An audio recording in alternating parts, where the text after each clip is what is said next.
and I'm like, what are you trying to tell me as an audience member?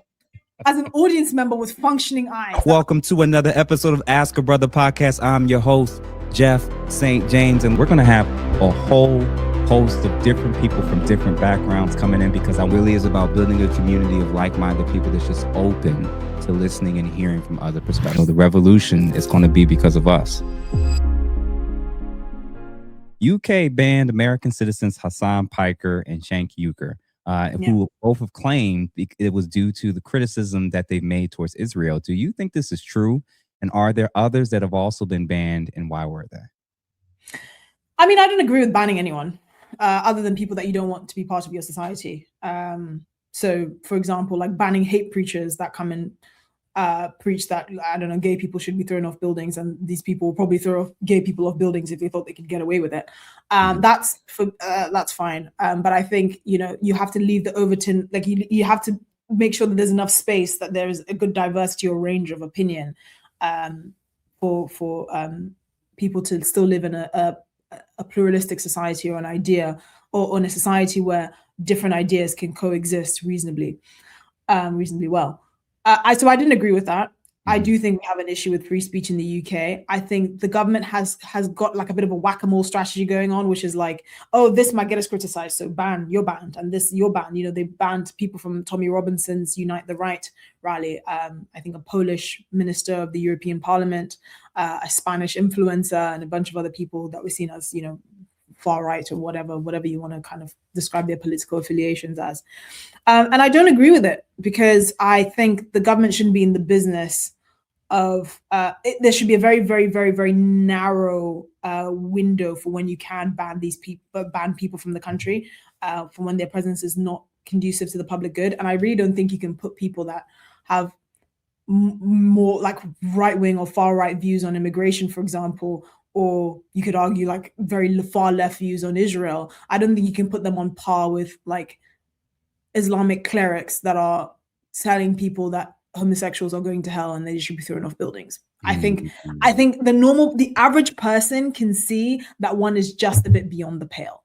Yeah. And I think that, I think where the public is in that regard, the government is not. They've not kept up with that. Mm-hmm.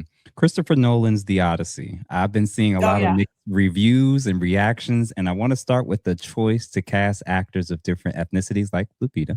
And many people have consistently complained about Hollywood continuing to race and gender swap characters that are well-known from well-known stories and movies. Unfortunately, many films are starting to not only do great with the box office, but I think there's a counter argument that people are making when it says, is Hollywood kind of doing this too much? And then their counter argument for people who are in support of it are saying, whoa, we grew up with white Jesus and white Egyptians playing historical characters. So what's going on here? So what are your thoughts about the race and gender swapping and what Hollywood and other, I guess, big picture films? What do you think about this whole situation? I think so. Ultimately, my motto is whatever serves the art. And the art should be at the top of the priority list, not, having diversity quotas to be eligible to be nominated for an Oscar or any of the things that came from Jada Pinkett Smith's ridiculous Oscar So White campaign. Mm-hmm.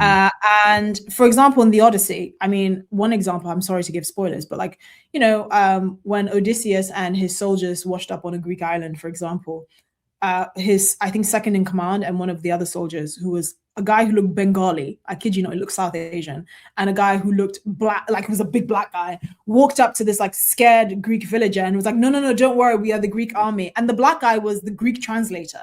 So he was the guy translating Greek. And I remember like I almost howled in the cinema because I was like, Tunde, what are you doing here? Like, and I'm like, what are you trying to tell me as an audience member with functioning eyes, that I'm supposed to believe that this epic set in Greek society, I'm supposed to believe that the translator for the Greek army is some big 6'5" black guy that looked like he came from the Congo, and the second in command is this Bengali guy who could have been in Slumdog Millionaire. And that's when we have crossed into the terrain of madness. But this, again, it's all it's what serves the art. So, for example, having a fair-skinned Jesus is not distracting, because in mainstream kind of the culture around what Jesus iconography and what Jesus looked like, yeah, Jesus was Middle Eastern, but I think there's a lot more range in terms of kind of racially what a Middle Eastern person can look like than having someone from the Sudan, for example. So Jesus iconography has never been a black, tall, wiry guy from Ethiopia. It's never been that. I mean, it's been very limited in certain pockets of the gospel, but when you think of Jesus, that's not what pops up to 99% of people's minds. And I think, for example, yeah, I was in Greece a few weeks ago. You can have like darker tan Greeks, but you can also have very fair blonde Greeks, and there's a bit more range. I think it's clear that having actors from Tibet, for example, playing Grecians is probably a bit too far. Okay. And I think on Hollywood, obsessed with shoehorning characters that clearly don't think serve the art and can be a distraction for people watching it. I think it's pure laziness.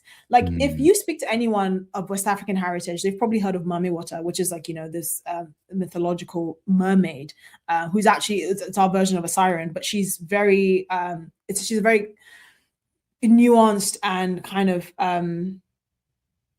different type of mermaid. So she's a bit evil, but she kind of has like this backstory and all of that. And I think that would have made a very, very interesting mermaid story if Hollywood was interested in telling real diverse stories. But instead, they took a story by Hans Christian Andersen, a Danish writer, who clearly intended to have the mermaid be a redhead under the sea. And they decided to shoehorn a black actress with dreads. And you were like, oh, you're racist for noticing.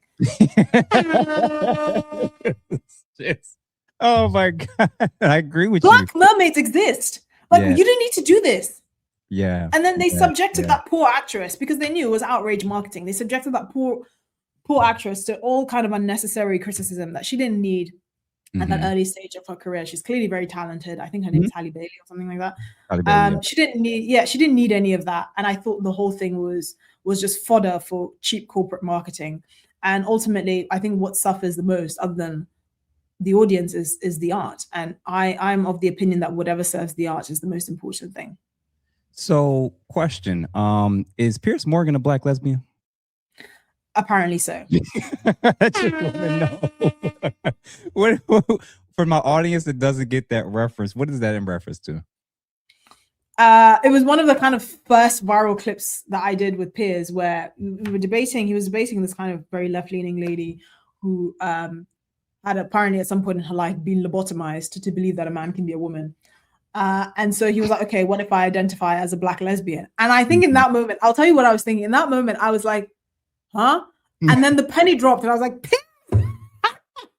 you motherfucker. How can you say that? Because I was not prepped at all. So it was so like, it was brilliant and hilarious at the same time. But the thing that caught me off guard was I was just not prepared for it. It was very much a spontaneous moment. But it speaks to the brilliance of Piers and why he gets paid the big bucks. Shout out to him. I love his sense of humor, man, and his range of being able to deal and corral with all the different guests that come on. And something that you said earlier about how they could have just did a different mermaid. There's been a lot of debating and arguing about whether or not we need a black James Bond. And shout out to Michael B. Jordan. I just saw the trailer, I think this morning, the new movie coming out next year called The Thomas Crown Affair, which is his, I guess, equivalent of 007. But I'm like, exactly. Yeah. That's it. So, that's exactly what it is that you're saying. And I'm so happy that him and his team are going to do exactly what you're saying, because I'm like, this is what creates the resentment and outrage, foolishness. And then the actors are paying for it. And, a lot it's of also pathetic. It's kind of like, oh, you think the only form of recognition is kind of just to shoehorn yourself onto something or an idea or a piece of work that clearly was not intended for you. And I don't think that's a bad thing. Like, I feel like that comes from a place of insecurity. I remember when I first moved to the UK and people were like, oh, don't you get offended when people ask where you're really from? Because apparently that's supposed to be some sort of like racially offensive byword for you don't really belong here. And I remember looking around thinking, do I look Japanese to anyone? Like, clearly my ancestors come from a very hot place. Why the hell would I be offended? And it's just like this kind of pretending like you don't see reality, or like just looking for a reason to get offended and like finding racism behind every tree.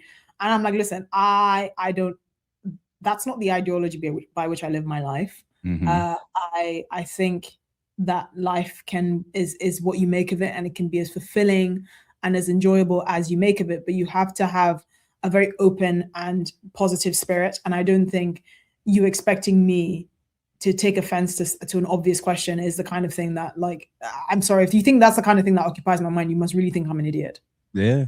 I've been going through that as well since I got behind this microphone. I'm supposed to see black in everything, apparently. Yeah.